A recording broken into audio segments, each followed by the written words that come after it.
한 주간의 HR 관련 소식을 전달해드리는 주간 인사 노무 뉴스입니다.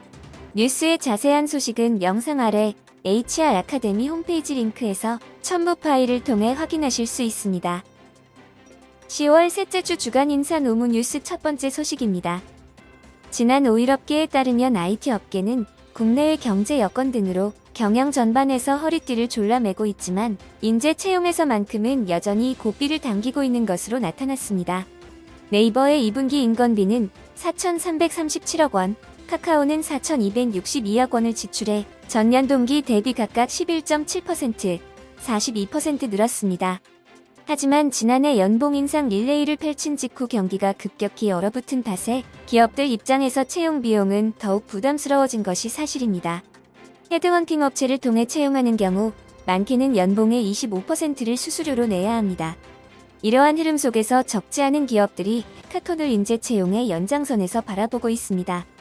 해커톤을 활용하면 리크루팅 비용을 아끼는 것은 물론 코딩, 데이터 분석 등 실무 능력을 어떤 면에선 오히려 공채보다 면밀히 검증할 수 있다는 것입니다.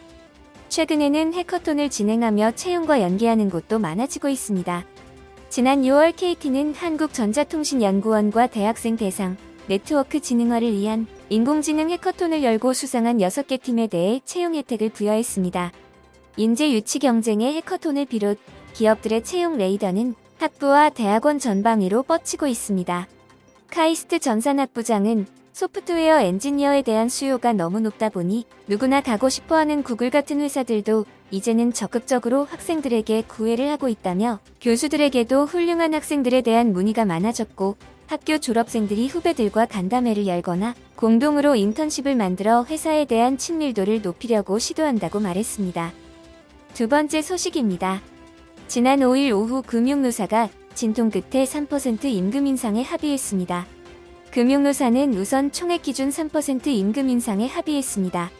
이후 지부별 임금 인상률은 3%를 기준으로 보충 교섭에서 정하며 저임금 직군 임금 인상률은 3%를 상회하는 수준으로 합의했습니다.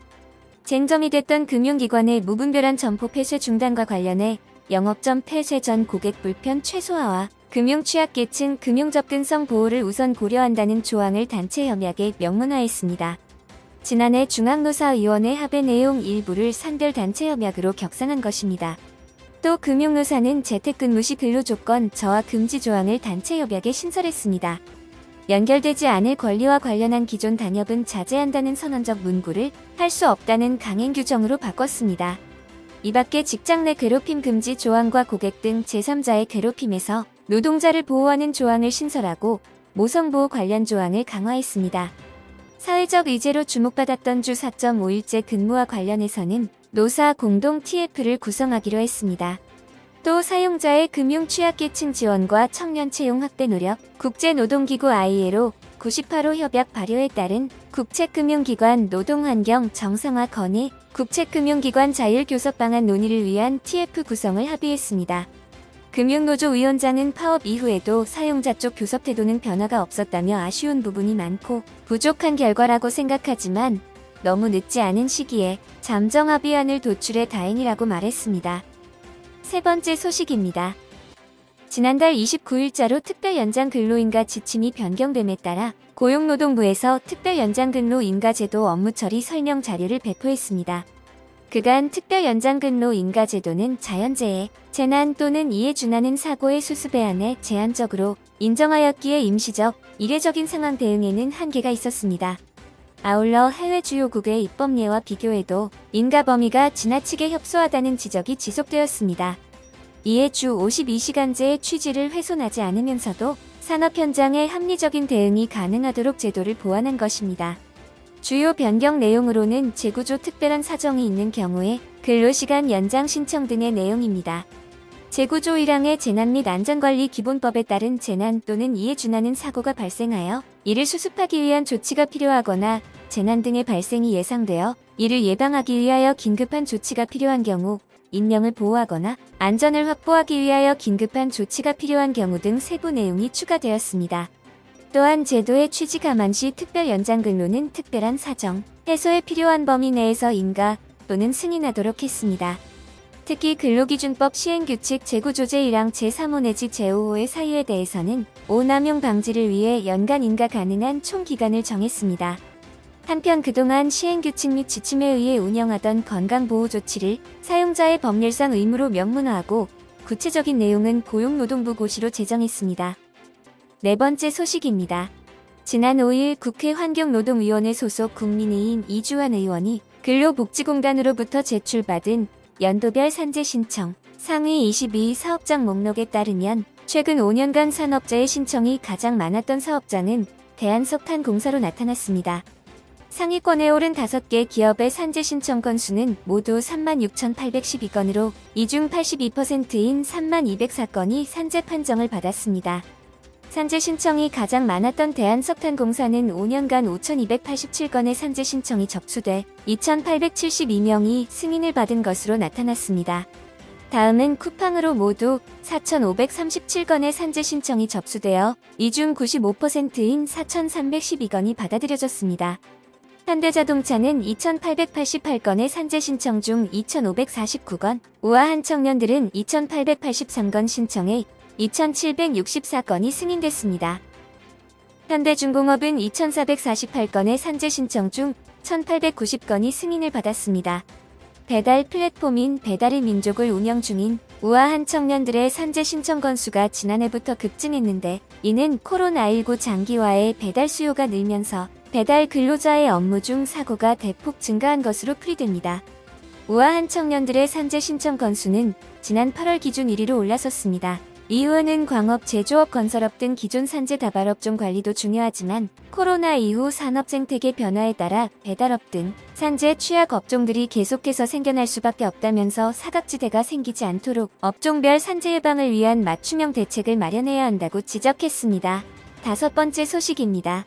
보건복지부가 10월 4일부터 11월 11일까지 아프면 쉴 권리를 위한 제도인 상병수당 시범사업의 집중신청 기한을 운영합니다. 상병수당은 근로자가 업무의 질병이나 부상으로 경제활동이 어려운 경우 치료에 집중할 수 있도록 소득을 보전하는 사회보장 제도입니다. 근로가 불가능한 기간에서 대기기간을 제외하고 올해 최저임금의 60%인 하루 43,960원을 지원합니다.